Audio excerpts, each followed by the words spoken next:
प्रदेश के वन क्षेत्र में अपनी भूमि होने का दावा करने वाले लोगों को इसके लिए पुख्ता जानकारी देनी होगी। बिना आवश्यक दस्तावेजों और पुख्ता जानकारी के ऐसे लोगों के दावे खारिज कर दिए जाएंगे। इस प्रक्रिया में फॉरेस्ट राइट एक्ट के तहत अनुसूचित जनजाति और जीवन यापन के लिए वन क्षेत्रों में रहने वाले लोगों को ही शामिल किया गया है।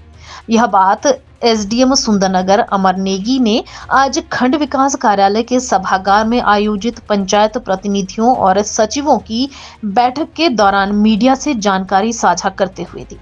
उन्होंने कहा कि इस एक्ट के अंतर्गत निहित श्रेणी को लोगों के दावों की सत्यता की जांच पंचायत स्तर से शुरू होगी। मुहाज स्तर पर गठित की गई वन अधिकार समितियां पंचायत की ग्राम सभा व्यक्ति विशेष द्वारा दिए गए आवेदनों की जांच कर इसकी रिपोर्ट तैयार करेगी।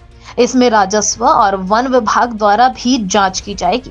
इसके बाद इस रिपोर्ट को उपमंडल स्तर के उच्च अधिकारी के समक्ष प्रस्तुत किया जाएगा। फॉरेस्ट एक्ट राइट एक्ट के जो प्रावधानों के बारे में उनके बारे में बताया गया कि इसमें किस तरह के लोग इसमें दावे प्रस्तुत कर सकते हैं, उसकी जानकारी दी गई और किस तरह के लोग कर सकते हैं और कब इसकी कट ऑफ डेट है और क्या कंडीशंस है, इसमें ग्राम सभा का क्या रोल है, फॉरेस्ट राइट कमेटी का क्या रोल है, उसकी भी इनको काफ़ी विस्तार से जानकारी दी गई। हमारे माहौल सभा के स्तर पर जो फॉरेस्ट राइट कमेटीज़ का गठन होना अनिवार्य है, उसमें कम से कम 10 से 15 सदस्य होने चाहिए और उसमें जो उनके जो मेंबर्स होंगे या तो अनुसूचित जनजाति के लोग हों 2/3 या फिर अन्य परंपरागत लोग हों जिनसे वन पे डिपेंडेंट हो और 1/3 उसमें महिलाएं होनी चाहिए।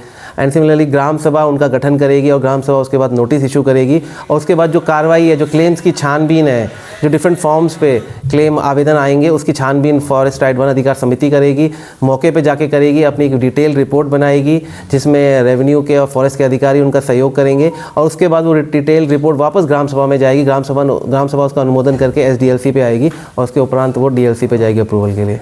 इसमें 2 कैटेगरी के लोग हैं, जैसे मैंने बताया था कि एक तो शेड्यूल ट्राइब्स है, फॉरेस्ट ड्वेलर शेड्यूल ट्राइब है, एक है अदर ट्रेडिशनल फॉरेस्ट ड्वेलर्स। उनका मतलब है कि जो शेड्यूल ट्राइबल कम्युनिटी से नहीं आते but they are dependent on forest for their livelihood. तो उसमें जो कट ऑफ डेट रखी गई है 13 दिसंबर 2005 से पहले के ये लोग होने चाहिए। और जो अदर ट्रेडिशनल फॉरेस्ट ड्वेलर्स के लिए ये है कि उन्होंने ये प्रूव करना है कि उनकी 3 जनरेशंस, एक जनरेशन 25 साल के हिसाब से 75 साल तक का उनके जो पूर्वज थे या जो उनके पहले जो उनके पूर्वज थे वो जंगल में काम करते आए थे या उन जंगल के जो प्रोडक्ट्स थे उस पर वो डिपेंडेंट थे या अपनी लाइवलीहुड के लिए वो जंगलों में उनका आना जाना था।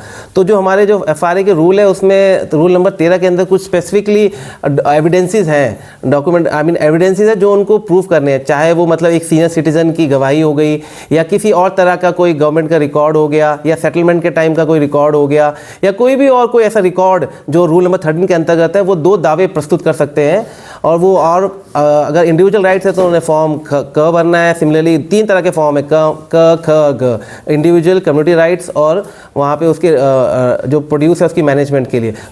उज्जवल हिमाचल के लिए मंडी से उमेश भारद्वाज की रिपोर्ट। This news is brought you by rainbow international school Nagrota Bagwan. क्या आप भी अपने बच्चों के उज्जवल भविष्य के लिए एक बेहतरीन स्कूल की तलाश में हैं?